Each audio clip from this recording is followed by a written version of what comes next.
Hello students, this is the sixth part of Force and Laws of Motion. Till our fifth part, we have studied about Newton's first law of motion and second law of motion. Newton's first law of motion defines the force that an external force must be applied in order to change the state of rest or of uniform linear motion of an object. And Newton's second law of motion states that external force is directly proportional to the rate of change of momentum of that object on which the force is applied. In this part, we will study about Newton's third law of motion. So let us see. Topics to be covered in this lesson are: first, Newton's third law of motion; second, important points regarding third law of motion; and third, examples to illustrate Newton's third law of motion. So third law of motion. Third law of motion states that to every action there is an equal and opposite reaction. What does it mean? It means that when one object exerts a force on another object, the second object instantaneously exerts a force back on the first. So basically there are two forces. One, the force which is exerted by first object on the second object, and other force is the force which is exerted by second object on first object. So these two forces are always equal in magnitude but opposite in direction, which we call action and reaction forces. That is, the force which is exerted by first object on second object is called action force, and the force which is exerted by second object on first object is called reaction force. Again students, these two action and reaction forces are result from interaction between the objects. What does interaction mean? Let us understand this concept. Suppose you are sitting on a chair in front of a wall and you are pushing the wall with your feet. Now you can see that there is an interaction between your feet and the wall. Because of this interaction, when you apply a force on wall, the wall is also applying a force in opposite direction on you or your feet. And due to that force, you start moving backward with the chair. So these two forces arises because of the interaction between your feet and the wall. The force that you have applied with your feet on the wall is called action force, and the force that is applied by wall on your feet is called reaction force. So we can say that these two action and reaction forces result from an interaction between the feet and the wall. Hence, the two action and reaction forces results from an interaction between the object. Whenever there is an interaction between object, then the force will arise. And forces always exist in pair. Force never exists in single form. They always exist in pairs. Let us take one more example. A ball rebounds after striking a hard floor. So why the ball rebounds? When the ball strikes a hard floor, then it applies a force on the floor. This is called action force. And in opposite to that action force, the hard floor also apply a force on the ball, which is reaction force. And due to that reaction force, the ball rebounds. So I hope it is clear that there is always two forces because of interaction between the objects, and these two forces are equal in magnitude and opposite in direction, which we call action and reaction forces. But students, every two forces of equal magnitude and opposite direction are not said to be action-reaction forces. There are certain conditions which must be fulfilled for action-reaction forces. We will discuss each of these one by one. So from this figure you can see that a pot is placed on the table. Because of the weight of the pot is exerting a force in downward direction on the table equal to its weight. And this force is called action force. As this forces arise because of the interaction between the pot and table, so the table also exert an equal force but in opposite direction on the pot, as you can see, which is called reaction force.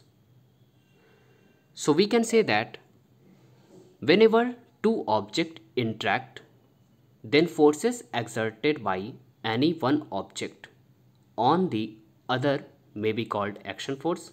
As you can see from this figure, the force exerted by pot on the table in downward direction is called action force, and the force exerted by other object on first one, that is in this figure the force exerted by table on the pot in upward direction is called reaction force. So it is clear that whenever there is an interaction between two objects, then the force exerted by one object on other is called action force, and the force exerted by the other object on the first object is called reaction force.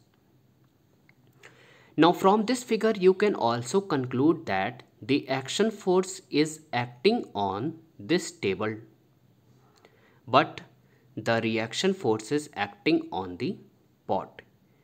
It means the action and reaction force are although equal in magnitude and opposite in direction, but they are acting on two different objects.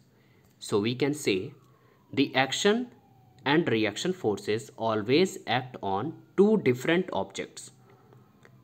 Due to this reason, the action and reaction forces never cancel each other. So this is the most important point regarding action and reaction forces. Two forces of equal magnitude and opposite direction are said to be action and reaction forces only if they are acting on two different objects, not on the same object. Now let us see an example to clear this concept. In this example you can see that force exerted on the ball B by the fit A as well as the fit C. Let us say a force 1 is exerted by fit A on ball B and a force 2 exerted by fit C on ball B.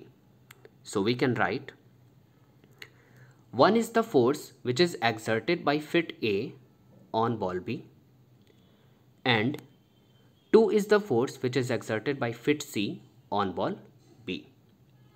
Now from this figure you can see that these two forces 1 and 2 are equal in magnitude and also opposite in direction, but they do not constitute action-reaction pair. Why? Because these two forces are acting on the same object, that is ball. You can see that the forces 1 and 2 are acting simultaneously on the same object, ball B. So these forces are not said to be action-reaction forces. So we can write, no, these forces 1 and 2 are not action-reaction pair. Even both are equal in magnitude and opposite in direction because they are acting on the same object. So I hope it is clear that action and reaction forces are those forces which are equal in magnitude, opposite in direction, and also exerting on two different objects, not the same object. One more important thing, students, that you can conclude from this example. Here you can see the forces 1 and 2 are of same magnitude and acting in opposite direction. But as these forces are acting on the same object, that is the ball B, so they cancel out each other. But action-reaction forces are those forces having the same magnitude and opposite direction, but they are acting on two different objects, so they cannot cancel out each other. Now let us see next point regarding action and reaction forces. So action and reaction forces act simultaneously for exactly equal time. It means that as soon as the action force start acting on an object, the reaction force also start acting, and these two forces act for exactly equal time. It means that when the action force vanishes, the reaction force also vanishes. Next is magnitude of action and reaction forces are always equal, but their direction are mutually opposite, as I have already told you. But let us understand this with an experiment. So in this experiment you can see that there are two spring balances, spring balance A and spring balance B. The hooks of these two balances are joined together and fixed end of balance B is attached to wall, while a force is applying through the free end of the spring balance A. When you note the reading of these two spring balances carefully, you observe that both the spring balance shows the same reading. So from this experiment we can say that as we are applying force through the spring balance A, but the same reading is also shown on the spring balance B. So from this experiment it is clear that the action force, that is the force exerted by spring balance A on spring balance B, is exactly equal and opposite in direction to the reaction force, that is the force exerted by the spring balance B on the spring balance A. So we can write, from this experiment it is clear that the force exerted by spring balance A on spring balance B, that is the action force, is exactly equal but opposite in direction to the force exerted by balance B on balance A, that is reaction force. Next point regarding action reaction forces, although action and reaction forces are always equal in magnitude, but these forces may not produce acceleration of equal magnitude. Let us understand this with an example. So for example, let 20 Newton of forces acting on two different objects of masses 5 kg and 2 kg respectively. Now we will use Newton's second law, that is F equal to ma, which tells that the net external force is equal to product of mass of the object and the acceleration produced in that object due to the external applied force. So acceleration of 5 kg mass can be written as F divided by m. Because we know that F equal to ma, so A can be written as F divided by m. Now here it is given that 20 Newton of force is acting. So we can replace F by 20 and m can be replaced by 5. So it comes out to be 4 meter per second square. It means 20 Newton of force produces an acceleration of 4 meter per second square in an object of mass 5 kg. Now let us see acceleration of 2 kg mass. So again it can be written as F divided by m, and F can be replaced by 20 and m can be replaced by 2, which comes out to be 10 meter per second square. It means 20 Newton of force produces acceleration of 10 meter per second square in an object of mass 2 kg. So from this example it is clear that the same force is acting, but it produces different acceleration in objects of different masses. So we can say that although action and reaction force are equal in magnitude, but they may produce different acceleration of different magnitude. Again students, you can conclude from this example that when same force is applied on two objects of different masses, then that force produces more acceleration in lighter object. As you can see, when 20 Newton force is applied on a heavier mass of 5 kg and a lighter mass of 2 kg, So it produces 4 meter per second square, which is less than 10 meter per second square in 5 kilogram mass, that is heavier mass. So we can say that if same force act on two different objects, then the object with a smaller mass accelerate faster. So these are some important points regarding action-reaction forces which you must learn.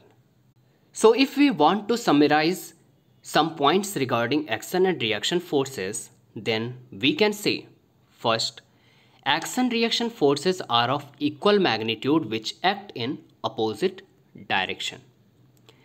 Action-reaction forces always act on two different objects. Third, action-reaction forces act simultaneously and exactly for equal time. And fourth, although the action and reaction forces are equal in magnitude, but these forces may not produce acceleration of equal magnitude. Now students, we will see some examples which illustrates Newton's third law of motion. But before discussing these examples, let me recall you that forces arise because of interaction. So our first example is walking of a person, as you can see in this figure. So what the person is actually doing when he starts walking? The person is pressing or pushing the ground below in backward direction with his foot. That is, we can say the person is applying a force in backward direction with his foot on the ground, which we call action force. And as you can see that there is interaction between the foot of the person and the ground. So ground will also exert the same force but in opposite direction, that is in forward direction, on the foot of person, as you can see by this arrow, which we call reaction force. And due to that reaction force, the person is able to walk. So this is an example which illustrates Newton's third law of motion. So we can write, when a person walks, he pushes the ground below with his foot. In turn, the ground exerts an equal force of reaction on foot in forward direction, due to which the person is able to walk. Now let us see second example. So our second example is swimming of a person. Let us see this figure. So from this figure it is clear that the person is pushing the water with his arms in backward direction. So this force which is exerted by the arms of the person on water is called action force. As you can see, there is interaction between the water and arms of the person. So water will also exert equal force but in forward direction on the person, which makes the person able to swim. And this force is called reaction force. So this is also an example of Newton's third law of motion. So we can write, while swimming, a swimmer pushes the water backwards with his arms, that is action force. In turn, water exerts an equal reaction force on swimmer in forward direction, due to which the swimmer is able to swim. Our third example is recoil of a gun. Now students, you know that when a gun is fired or a bullet is fired from a gun, then gun produces a jerk in backward direction, or gun moves in backward direction. That movement is known as recoil of a gun. Now let us see how the Newton's third law is applicable in recoiling of a gun. Now what happens when a gun is fired, then it produces a forward push on the bullet, due to which the bullet moves in forward direction with very high velocity. That we can say action force.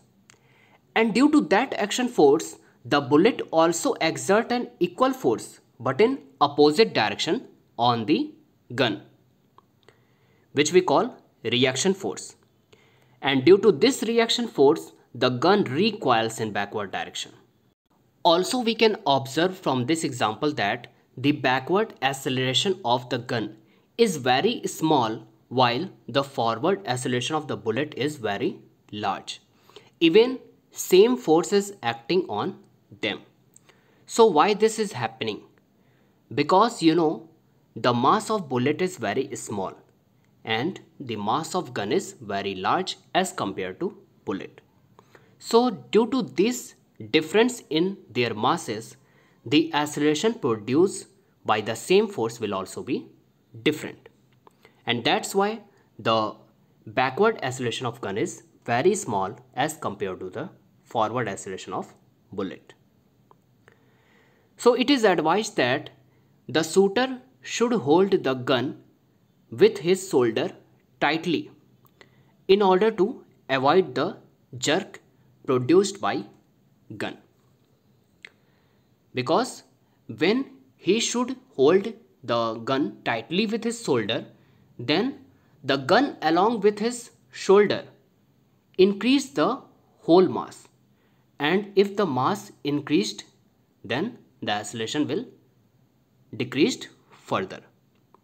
That's why it is advised that the shooter should hold the gun tightly with his shoulder when he is firing a gun. One more important example from Newton's third law of motion is working principle of a rocket. Now students, the principle of rocket on which it works based on Newton's third law of motion. How? Let us see. So what happens? Rocket contains some fuel that we call rocket fuel. And when these rocket fuels are ignited, the combustion of these fuels start. As the combustion starts, it involved very chemical reaction. And due to these chemical reactions, a large amount of hot gases start moving in downward direction, as you can see from this figure. These hot gases start coming in downward direction from a small hole provided at the base of the rocket, which we call nozzle. So we can say the downward movement of these hot gases with very high velocity through the nozzle is the action force. And due to this action force, it exerts an equal force but in upward direction on the rocket, which we call reaction force. And due to that reaction force, the rocket propels in upward direction. So we can write these hot gases escape through a nozzle, a fine jet-like opening with a great force in downward direction, which we call action force. And these hot gases in turn exert an equal reaction force on rocket, due to which the rocket is moving in upward direction. Now students, the planes with jet engines also work on the same principle. Only the difference is that the rocket has to carry oxygen with it, because to start combustion of the fuel, it needs oxygen, as it has to go out of the atmosphere where no oxygen is available. But the planes with jet engines has not to carry oxygen with it, because it has to travel within the Earth's atmosphere where oxygen is available. Okay students, so these are some important examples which illustrates the Newton's third law of motion. Now in our next part of force and laws of motion, we will discuss about collisions and conservation of momentum. Thank you students.